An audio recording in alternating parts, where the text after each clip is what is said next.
Over the Road magazine article, November 2009. Slavery has its benefits. If someone would chart the number of lease owner operators in Canada, it would look a little like ocean waves, up, down, up, down.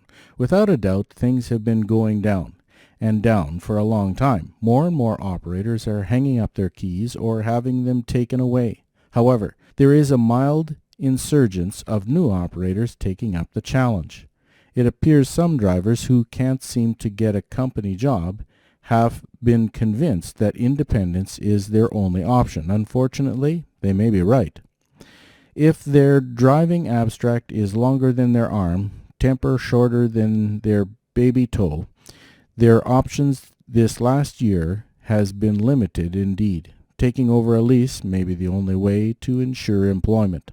The result of lower or mid-grade drivers becoming operators fall into two categories: successful and dismal failures. The ones who become successful grasp one major philosophy: I am responsible for my own success. Some lower or mid-grade drivers aren't necessarily bad drivers because of lack of talent. They are often that way because the market allowed it. However, in the last 12 to 18 months, the industry has been picking and choosing, weeding out the bad apples. It is forcing some bad apples to shut up and pull up their socks. Those who have become operators seem to have become responsible overnight, and it appears not just in business but in their personal lives as well. It's both encouraging and amazing to see. Historians will confirm that this happened during the Great Depression as well. Newly responsible behavior can be viewed, however, it is not the norm. Under pressure, many magnify their irresponsible behavior. When these unemployable drivers get into a truck, they become their own worst enemies.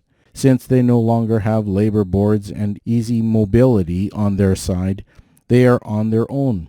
When they underperform or continue reckless behavior, they are like a drowning man. They will take down whoever is around them. If you can, stay away. I interviewed one such operator who was investigating incorporation for the new lease. Once he found out that reports to banks would need another level of explanation, he stopped the entire process. He didn't want anything to hinder borrowing money for his toys.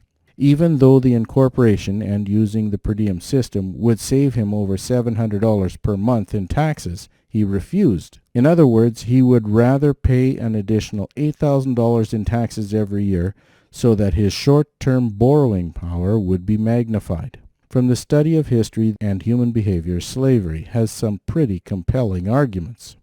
Have a good trip.